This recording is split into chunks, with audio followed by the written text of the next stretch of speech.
السلام علیکم۔ امید ہے آپ ٹھیک ہوں گے، خیریت سے ہوں گے۔ آج ہم جو ڈسکس کرنے لگے ہیں وہ موجودہ پاکستان کی سیاسی صورتحال سے متعلق ہے۔ آپ نے آج کا عمران خان کا خطاب سنا؟ اگرچہ وہ خطاب نہیں تھا، کالرز کے سوالوں کے جواب دے رہے تھے، وہ آپ نے سنے؟ تقریباً تمام پاکستان کے قومی میڈیا نے، تمام ٹی وی چینلز نے اس کو براہ راست دکھایا۔ سننا چاہیے تھا، ویسے بھی خان کی جو ٹاک ہوتی ہے یا جو میڈیا پہ جب وہ آتا ہے تو اس کو بڑا انٹرسٹ ہوتا ہے، انٹرسٹنگ ہوتی ہے، اس کی باتیں بڑی انٹرسٹنگ ہوتی ہیں، اور پتہ ہوتا ہے نا کہ ایک شخص جو بول رہا ہے اس نے کرنا تو ہے نہیں، وہ جھوٹ بول رہا ہے، لیکن اس کے ساتھ ساتھ وہ بہت زیادہ چولیاں بھی مار جاتا ہے۔ جیسے کبھی آپ کو یاد ہوگا کہ یہ وہ شخص ہے کہ جب بھی بولتا ہے تو کہیں نہ کہیں کچھ الٹ بولتا ہے۔ ویسے تو جب یہ حلف لینے لگا تھا تو یہ وہ شخص ہے جو خاتم النبیین نہیں پڑھ سکا تھا، ٹھیک؟ اچھا، پھر کیا کرتا ہے کہ بیرون ملک بھی جب دوروں پہ جاتا ہے تو پاکستان کی جگ ہسائی کا سبب بنتا ہے، اور پھر یاد ہے آپ کو کہ جرمنی اور جاپان کا بارڈر اس شخص نے ملایا۔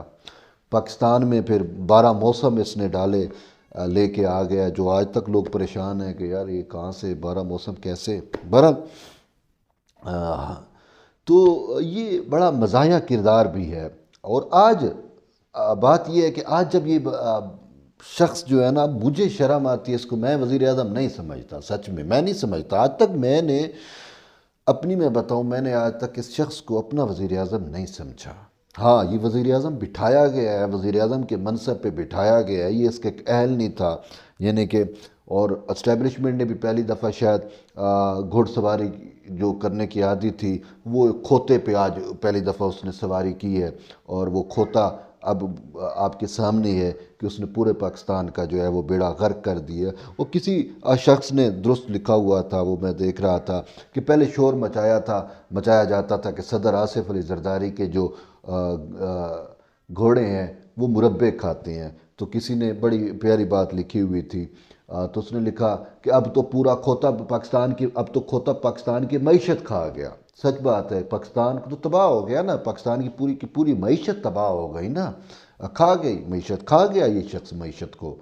تو اب وہ کیوں خاموش بیٹھے ہیں؟ بہرحال جو لے کے آئے ہیں تو آپ کو بھی پتہ ہے، مجھے بھی پتہ ہے کس طریقے سے انہوں نے عوام کا مینڈیٹ چوری کیا۔ عمران خان ایک عوامی شخص نہیں ہے، سچ بات ہے۔ دیکھو، عوام کی نا پرسیپشن پہلے چینج کی جاتی ہے، اس کے اس میں ہوتا کیا ہے کہ میں خود وہ 126 دن کا جو اس کا دھرنا تھا، جہاں سے منحوسیت کا آغاز ہوا، اس دھرنے کے اوپر جب یہ شخص تھا تو خدا کی قسم اس کی وہ خالی تھیں نشستیں، سیٹیں جو سامنے جہاں پہ پبلک آپ کو نظر آتی وہ خالی تھیں، لیکن افسوس ہے پاکستان کا جو میڈیا ہے نا، اس کو واضح طور پر ہدایات تھیں کہ بھئی آپ نے یہ خالی کرسیاں نہیں دکھانی، تو وہ اس ٹائپ کی مینیپولیشن میڈیا نے کی کہ وہ جو گیدرنگ دکھاتے تھے تو یوں لگتا تھا کہ ہزاروں کی تعداد میں لوگ، لاکھوں کی تعداد میں لوگ بیٹھے ہوئے ہیں۔ تو یہی اسی طریقے سے ہوا۔ پھر جب اس کی پارٹی بنائی گئی، ابھی کی بات ہے، یعنی کہ یہ تو P T I Pakistan Tehreek Insaf بڑے عرصے سے بنی ہوئی ہے، لیکن بنانے کا مطلب یہ شجاع پاشا صاحب تھے، آپ کو یاد آ گیا ہوگا، پاشائی پارٹی ہے بیسیکلی، تو اس نے کس طریقے سے الیکٹیبلز اٹھائے، ادھر سے بندے توڑے، یہ جہانگیر ترین کو اویس لغاری اس ٹائم یہ بھی گیا تھا، شامل ہوا تھا، تو یوں بہت سارے لوگوں کو لے کے اس نے تحریک انصاف میں شامل کرایا تھا۔ تو اسٹیبلشمنٹ نے یہ پارٹی بنوائی، اس کو سارے بندے دیے، اور پھر جب 2018 کا الیکشن ہوتا ہے تو بڑے پیمانے کے اوپر مینڈیٹ چوری کیا جاتا ہے، ڈاکہ ڈالا جاتا ہے عوامی مینڈیٹ کے اوپر۔ کراچی میں آپ نے دیکھا ہوگا کچرا کنڈی پہ کس طریقے سے عوامی مینڈیٹ کے وہ ملے ہمیں، جو بیلٹ پیپرز تھے رول رہے تھے، ٹھیک ہے؟ تو یوں کر کے اب اس شخص کو جو ہے وہ عوام کے سروں پہ مسلط کیا جاتا ہے۔ ٹھیک ہے بھی مسلط کیا، کم سے کم آپ اس کا مینٹل لیول ہی چیک کر لیتے، اور صرف یہ نہیں کہ پاکستان کے اپنے آئین اور قانون کے ساتھ کتنا بڑا کھلواڑ کیا جاتا ہے کہ آج تک تاریخ میں دیکھیں، میں بینگ اے مسلم، میرا عقیدہ تو یہی ہے کہ یار کوئی شخص صادق و امین نہیں ہو سکتا، یعنی کہ بجک وقت دونوں، ٹھیک ہے، ایک بندہ سچا ہے، امانت دار بھی ہوتا ہے، بیک وقت صادق و امین ہونا اور پرفیکٹ ہونا از امپاسبل، نہیں ہوتا، انسان ہے نا، کہیں نہ کہیں کجی خامی گنجائش کچھ نہ کچھ رہ جاتی ہے۔ میرا یہ ہے کہ اگر کوئی پرفیکٹ ہے، کامل ہے، تو وہ نبی کی ذات ہوتی ہے، حضرت محمد صلی اللہ علیہ وسلم، یا جو مولا علی، یا اس ٹائپ کی جو شخصیات تھی، کہ دیکھیں حضرت علی کا امانت دار کون تھا؟ امین مولا علی تھے نا۔ جب ہجرت مکہ ہوئی تو وہ امانتیں ساری جو ہیں وہ مولا علی کے پاس رکھوائیں اور کہا جو صبح جن جن کی ہیں وہی لوگ جو ان کو مارنے پہ تلے ہوئے تھے کہ ان کو امانتیں واپس دے کے آنا، تو یہ وہ لوگ تھے۔ اب یہ عمران خان جیسا شخص، یہ کس نے اس کو صادق و امین بنایا؟ آپ کو نہیں پتا، ثاقب نثار نے۔ اچھا، اب ثاقب نثار سے ہم صحافیوں نے ان سے سوال کیا اب ریٹائرمنٹ کے بعد کہ بھئی آپ نے عمران خان کو، آپ نے صادق و امین بھی جو ہے وہ بٹھا کے تو عوام کے سروں پہ مسلط کیا، آپ کو نہیں پتا تھا؟ اب وہ پتہ کیا کہتا ہے وہ مجھے اس کے سیتا وائٹ والا کہ اس کے زانی ہونے کا جو ثبوت امریکن عدالت میں دیا گیا اور پھر ڈی این اے ٹیسٹ ہوا، پتہ چلا کہ یہ اس کی بیٹی ہے، ٹھیک ہے، تو یہ کہتے میرے سامنے وہ کیس نہیں تھا یا دیگر سامنے چیزیں نہیں تھیں، تو ایک جو چیز تھی میں نے وہی جو ہے اس کو مد نظر رکھ کے اس کو صادق و امین ڈکلیئر کیا۔ وہ بھئی آپ نے پورے پاکستان کے ساتھ اسلامی شعار کے ساتھ آپ لوگوں نے، یعنی اس عدلیہ میں اس ٹائم بیٹھے ہوئے ججز نے کھلواڑ کیا ہے۔ اب وہ کہتے ہیں جی ہمارے سامنے یہ چیزیں نہیں تھی، کہ مجھے یاد ہے کہ جب مخالف فریقین وکیل تھے، وکلا تھے، وہ دلائل دے رہے تھے کہ سر صادق و امین، اس نے باقاعدہ شرعی طور کے اوپر ڈیفائن کیا کہ امام ابو حنیفہ کیا کہتا ہے، فلاں کیا کہتا ہے، فلاں کیا کہتا ہے، شریعت کیا کہتی ہے، صادق و امین کی ڈیفینیشن کیا ہے، ان کو ڈیفائن کر کے بتایا گیا تھا۔ لیکن پھر بھی انہوں نے جو ہے وہ، چونکہ ثاقب نثار آپ خود ایڈمٹ کر چکے ہیں اور ان کی وہ چیزیں آڈیو بھی سامنے آئی جس میں وہ کہہ رہے ہیں کہ جی ہمیں کہا گیا ہے کہ خان کو اوپر لے کے آنا ہے، تو بہرحال خان کو اوپر لے کے آ گئے، اور وہی بات کہ جو لے کے آئے، اب وہ اتنے نااہل شخص کو لے کے آئے کہ پورے کا پورا پاکستان کا بٹھا بٹھا دیا۔ آپ کسی بھی چیز کو اٹھا کے دیکھ لیں کہ 70 سال میں نا ایک چیز اتنی مہنگی نہیں ہوئی جتنی اس منحوس شخص کے 3 سالوں میں ہو گئی ہے۔ میں اس کو منحوس کہہ رہا ہوں، سچ ہے، اور میں سمجھتا بھی ہوں کہ جب سے یہ شخص آیا ہے نا تو پاکستان کے اوپر ایک منحوسیت ہے، اور یہ وہ لوگ ہیں کہ جس چیز پہ فخر کرتے ہیں وہی چیز الٹا ان کے گلے پڑتی ہے۔ یار دیکھیں، آپ دیکھیں کہ جب سے یہ شخص آیا ہے نا، کوئی ایک چیز، کوئی ایک اچھائی آپ بتا دیں کہ پاکستان نے وہ کوئی چیز طے کر لی ہو کہ ہم جس پہ جو ہے فخر کریں۔ یہ کہتے تھے ہم گرین پاسپورٹ کی قدر کرائیں گے، تو وہ گرین پاسپورٹ تنزلی کرتے کرتے اب اس رجیم کے اندر وہ آخری نیچے سے چوتھے ملک، یعنی نیچے سے جو ہے نا وہ چوتھا ملک بن چکا ہے، ٹھیک ہے، یعنی خطرناک ترین۔ صومالیہ، عراق، ہمارے بعد جو ممالک آتے ہیں، ٹھیک ہے نا، صومالیہ، عراق، سیریا، بابا خدا کا نام لو، صومالیہ آپ کی پتہ ہے، سوڈان صومالیہ میں جنگ ہے نا، عراق میں جنگ ہے، سیریا میں جنگ ہے، ہمارے ہاں تو نہیں ہے، لیکن ہم اسی کیٹیگری میں چلے گئے ہیں۔ افغانستان، یہ 4 ملک جو ہیں یہ ہم کیٹیگری میں چلے گئے۔ اچھا، پھر کسی بھی طبقے کو اٹھا کے دیکھ لیں، کوئی اس سے خوش ہو؟ ہاں خوش ہیں، ماسوے چند یوتھیوں کے، اور جن کو ابھی تک ابے کے خرچے کے اوپر پال رہے ہیں، وہ بھی اپنے ماں اور باپ سے پوچھے تو شاید وہ ان کو روزانہ شاید گھر میں بھی ان کی خوب آؤ بھگت ہوتی ہوگی، یا ان لوگوں کے جن کو باہر سے ڈالر آ رہے ہیں، یا پھر ان لوگوں کے جو اس حکومت سے مال بٹور رہے ہیں۔ اور کوئی عوام تو اس سے خوش نہیں ہے۔ دیکھیں یہ کسانوں کا آپ دیکھ لو کہ یہ، اچھا وہ قادر پٹیل نے نا بڑی پیاری مزے کی بات کی ہے اسمبلی میں نا، وہ کہتا ہے کہ عمران خان یہ وحید حکمران ہے جو رات کو گلیوں میں چکر لگاتا ہے اور یہ دیکھتا ہے کہ کوئی شخص پیٹ بھر کے سویا تو نہیں ہوا۔ اور حقیقت بھی یہی ہے کہ یار اس شخص نے، کہ یار کوئی بھی یعنی کہ شعبہ زندگی کو دیکھ لو، اس نے سب کی جو ہے نا وہ خوشیاں چھین لی ہیں، سب کے جو مسائل سب کے لیے بڑھا دیے ہیں۔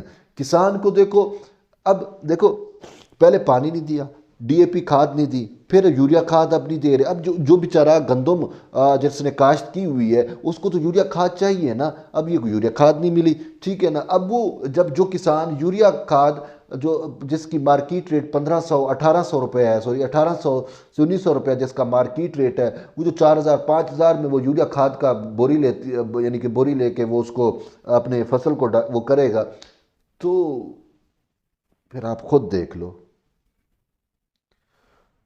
یا پھر لوگوں مجبور ہیں جن کو نہیں ملی تو انہوں نے، یا بلیک میں جو نہیں خرید سکتے تھے انہوں نے کھاد نہیں دی، ٹھیک ہے، تو وہ ہماری اس سے کیا ہوگا، غذائی قلت ہوگی نا۔ اب پھر یہ غذائی قلت سے بھی ڈبل کمائیں گے کہ جی اس دفعہ گندم اچھی نہیں ہوئی تو ہم یوکرائن سے منگواتے ہیں، ہم فلاں سے منگواتے ہیں، اور پھر وہ کمیشن اور پھر وہ کھا لیں گے۔ یار افسوس ہے، اب ہم کس چیز کا برحال رونا رویا جائے۔ لیکن یہ منوس آج ٹی وی پہ بیٹھ کے کہتا ہے دھمکی دے رہا ہے، ٹھیک ہے، اب یہ دھمکی کس کو ہے؟ کہتا ہے ابھی تو میں وزیر اعظم ہوں، وزیر اعظم ہاؤس میں بیٹھا ہوتا ہوں، خاموش ہوتا ہوں، کچھ نہیں کرتا۔ اگر میں سڑکوں پہ نکل آیا نا تو آپ کا جینا دو بار ہو جائے گا۔ کس کو دھمکی دے رہے ہو بھائی؟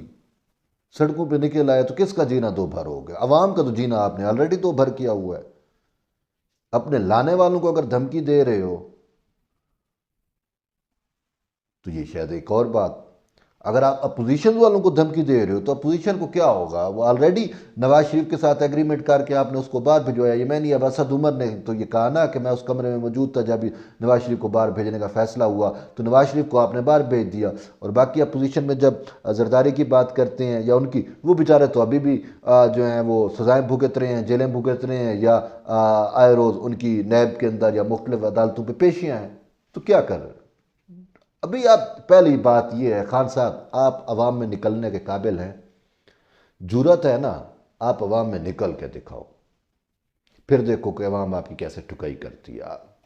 آپ کے کپڑوں سے لے کر آپ کے تو تخیے بخیے ادھیڑ کے رکھ دے گی نا عوام۔ نکلو تو صحیح آپ عوام میں، جو آپ نے عوام خشر کی ہے۔ ہم دیکھ رہے ہیں تحریک انصاف کا کوئی بھی وزیر اور مشیر جب عوام میں جانے کی کوشش کرتا ہے، مراد علی، وہ کیا نام ہے، وہ 250 ارب ڈالر والا، ٹھیک ہے، مراد، ٹھیک، تو اس کو دیکھا کہ وہ سوات میں گیا نا، اپنے حلقے والی سائڈ پہ گیا عوام کے پاس،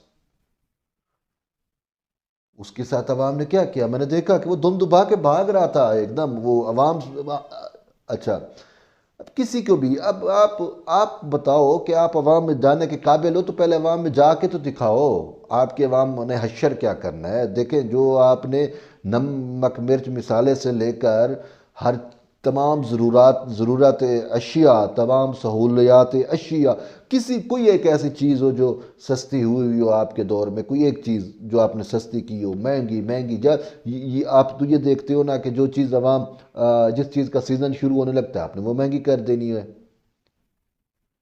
تو بھئی آپ تو عوام میں جانے کے قابل نہیں ہیں، تو آپ کس کا کیا اشر کرو گے؟ بات یہ ہے، آپ عوام میں جانے کے قابل ہو؟ کس منہ سے عوام میں جاؤ گے؟ کس منہ سے عوام آپ کے پاس آئے گی؟ کبھی بھی نہیں آئے گی۔ یہ 4-5 یوتھیاز جو ہیں یہ بھی آپ کو عن قریب چھوڑ جائیں گے، جو چیزیں آپ کی چل رہی ہیں۔ اور افسوس ہے مجھے، افسوس ان لوگوں پہ ہوتا ہے نا جو اس کو لے کے آئے ہیں۔ اور میں، اب دیکھیں بات یہ ہے کہ عوام کو تو یہی چاہیے کہ بھئی اگر آپ نے کسی کا احتساب کرنا ہے نا، عوامی احتساب جسے کہتے ہیں، میں عوامی احتساب کی بات کر رہا ہوں، تو آپ ان لوگوں کو کرو جو اس جیسے نااہل لوگوں کو ہمارے سروں پہ بٹھاتے ہیں۔ اور یہ تو مافیا کے لوگ ہیں بھائی۔ خان صاحب نے یہ بات ٹھیک کی ہے کہ میں تو وزیر اعظم میں ہاؤس میں بیٹھا ہوں تو میں تو کچھ بھی نہیں کرتا۔ واقعی آپ کچھ بھی نہیں کرتے، آپ نے ملک کو جب مافیا کے حوالے کیا ہوا ہے تو آپ کو کچھ کرنے کی ضرورت ہی کیا ہے؟ آپ تو سکون سے بیٹھے رہتے ہو، اور وہ مافیا جو لوٹ رہا ہے، لوٹتا جا رہا ہے عوام کو۔ اس نے کوئی ایک چیز بتا دو جس سے، جب سے یہ حکومت آئی ہے 2018 سے لے کر اب تک، ٹھیک ہے، کوئی ایک چیز جہاں سے عوام کو ریلیف ملا ہو، کوئی ایک چیز، یہ بڑا آپ شور کرتے ہو health card health card health card پہ تو انشاءاللہ میں ایک الگ ویڈیو بناؤں گا اور بتاؤں گا کہ ہیلتھ کارڈ کتنا بڑا سکینڈل ہے، کتنا بڑا سکینڈل ہے ہیلتھ کارڈ، بہت بڑا، یعنی کہ پی ٹی آئی کا یہی ہیلتھ کارڈ ان کے انشاءاللہ گلے پڑے گا۔ تو اس کے علاوہ آپ نے کیا کیا ہے؟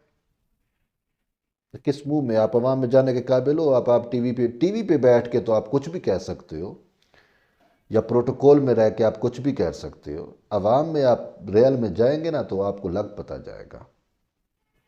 آپ کا وہ ایک جو بت بنایا گیا تھا نا، وہ تو خود آپ نے ہی اس کو توڑا نا، میں یہ کروں گا میں وہ کروں گا، آپ نے خود ہی اس کو توڑ کے سائیڈ پہ پھینکا اور ایک پپٹ کے طور پہ آپ عوام کے سامنے آئے، اور پھر ایک مکر جانے والا، وہ جسے دیکھیں ڈپلومیٹک لینگویج ایک ڈیفرنٹ ہوتی ہے، اور باقی چیزیں ایک یعنی کہ عام زبان میں نا ایک شخص جو اپنی بات سے نا پھر جائے، تو سیاست میں اب یہ تو آپ یو ٹرن کہہ سکتے ہو کہ یو ٹرن لے گیا، لیکن عام عوامی زبان میں تو وہ اس کو کیا کہتے ہیں؟ منافق، جو اپنی بات سے مکر جانے والا ہو، ٹھیک ہے نا، منکر، یہی ہوتا ہے نا۔ آپ نے کتنی عوام سے باتیں کی، وعدے کیے، آپ سب سے انکاری ہو، تو آپ کو کیا منکر ہی کہیں گے نا، اور کیا کہیں گے؟ تو بہرحال اب سمجھ نہیں آتی کہ آپ دھمکیاں کیوں دے رہے ہو۔ مجھے تو لگتا ہے کہ آپ کی پریشانی اور گھبرانے کا وقت ہے، اور جو وجہ ریال میں حقیقت میں، اور جو آپ گھبرا رہے ہو، اور خاص کر ان دنوں میں جب ہم دیکھتے ہیں کہ کس طریقے سے کسانوں سے لے کر مزدور جو ہے وہ آپ کے خلاف ہوئے ہیں۔ یہ میں دیکھ رہا تھا کہ 21 جنوری کو پاکستان پیپلز پارٹی کا جو کسان مارچ ہوا، تھوڑا سا ہوا، یعنی کہ 2-4 اضلاع میں ہوا، باقی کل ہے، یعنی کہ بڑی تعداد میں 24 جنوری کو، تو کل پتہ آپ کو چل جائے گا، اور آپ کے گھبرانے کا واقعی وقت ہو چکا ہے۔ جن کو آپ نے یوریا کھاد نہیں دی، جن کو آپ نے پانی کے اوپر وقت کے اوپر پانی پرووائڈ نہیں کیا، ٹھیک ہے، ناقص بیج جن کو دیے، ناقص اجناس، وہ کیا کہتے ہیں، زرعی ادویات دی گئی، اب وہ لوگ باہر نکلے ہیں، تو انشاءاللہ یہ فیصلہ کن ثابت ہوں گے، اور اب آپ کے حقیقت میں آپ کے خان صاحب، اب آپ کے گھبرانے کا وقت ہے۔ اور یہ جو آپ کی یہ مینٹل کیفیت بتا رہی ہے کہ آپ کتنے پریشان ہو، کہ اب آپ دھمکیوں پہ ٹی وی چینل پہ بیٹھ کے آپ دھمکیاں دینے لگ جاتے ہو، تو اٹ مین کہ کہیں کچھ نہ کچھ تو ایسا ہو رہا ہے کہ جو آپ کے لیے باعث پریشانی ہے، اور جو آپ کے دماغ میں کچھ ایسا اٹکا ہوا ہے۔ تو دھمکیاں بندہ اسی کو دیتا ہے نا، یا دھمکیاں کب دیتا ہے؟ اس ٹائم ہی دیتا ہے نا کہ جب آپ پریشان ہوتے ہو، جب آپ لڑائی کے لیے تیار ہو جاتے ہو، یا جب آپ جو ہے نا وہ برل کچھ بھی ایسی کیفیت ہو، تو ایویں تو بندہ دھمکیاں نہیں دیتا نا، تو اٹ مین کچھ نہ کچھ تو آپ کے ساتھ ہے۔ اور میرے خیال میں جو آپ نے دھمکی دی ہے نا، وہ نہ ہی نواز شریف کے لیے، نہ ہی زرداری کے لیے ہے۔ بات یہ ہے کہ وہ دھمکی جو ہے نا، وہ انہی کے لیے جو آپ کو لے کے آئے ہیں، سچ بات ہے۔ اور اب دیکھیں، اب اگر وہ آپ سے چھٹکارا نہیں چھڑوائیں گے نا عوام کا، تو عوام جو ہے نا وہ خود پھر ان کے پاس وہ ان کے لیے خطرہ ہے، ان کو اپنے لیے خطرہ ہے بھائی۔ دیکھیں عوام کو اب کہتے جی میں یہ ٹرم بھی اور اپنی اگلی ٹرم بھی پوری کروں گا، وہ بھی اگلی ٹرم تو کہاں سے پوری کرے گا؟ الیکشن نہیں ہوئے، اگلی ٹرم ایویں تو نے اپنی اپنی بنا لی ہے ٹرم۔ تو اب وہ جو اس کو لے کے آئے ہیں، اب خود یہ ان کے لیے وبال جان بنا ہوا ہے۔ اور اب عوام اتنی پاگل نہیں ہے، عوام سیانی ہے۔ آپ میڈیا کے ذریعے تو بات کر سکتے ہو، میڈیا والوں کو تو آپ مینوپلیٹ کر سکتے ہو، کہہ سکتے ہو کہ جی یہ وہ آپ جو ہے نا حکومت پہ لاکھاں تنقید کریں، لیکن ہماری طرف آپ نے توپوں کا رخ نہیں کرنا، اور عوام کو بھی اس سائڈ پہ لگا دیں ہمیں۔ لیکن عوام سچ میں، عوام کو پتہ ہے کہ پاشا نے اور وہ دوسرے کون سے تھے، یعنی کہ ان لوگوں نے جو ہے اس نائل منحوس شخص کو ہمارے سروں پہ بٹھایا ہے۔ عوام کو یہ پتہ ہے کہ فوج نے ہمارے الیکشن، ہمارا مینڈیٹ چوری کی ہے۔ آج عوام جہاں پہ خان کو حقیقی میں بیس میں، جب عوام خان کو ایک گالی دیتی ہے تو 5 گالیاں اضافی آپ کو پڑتی ہیں، ٹھیک ہے؟ میڈیا نہیں دکھاتا، لوگ اس پہ بات نہیں کرتے، لیکن حقیقت تو یہی ہے۔ اب جب کوئی بندہ پٹرول 148 روپے کا جو پٹرول لیٹر لے رہا ہے، اس سے پوچھو، جو 400 روپے کلو والی کی بھنڈی لیتا ہے اس سے پوچھو، جو اتنا مہنگا آٹا لے رہا ہے اس سے پوچھو، وہ آپ کے ساتھ کیا کر رہا ہے، وہ آپ کو کتنی گالیاں دیتا ہے۔ تو اب بھی آپ کے پاس ہے کہ آپ اس سے جلدی جان چھڑواؤ. بہرحال یہ تو آپ کو دھمکیاں دینے پہ تلا ہوا ہے، اب آپ جانے اور وہ جانے، ٹھیک ہے نا، یہ آپ کی پپیٹ ہے، ماسٹر جانے اور پپیٹ جانے. بہرحال عوام کا اس سے ایز سون ایز پاسبل جو ہے وہ چھٹکارا عوام چاہتی ہے، کیونکہ عوام مزید متحمل نہیں ہو سکتی. بہرحال جڑے رہیے طیب بلوچ کے ساتھ، انشاءاللہ پھر ملاقات ہوتی ہے ایک نئے ویلاگ کے ساتھ. تب تک کے لیے اجازت دیں، اللہ حافظ.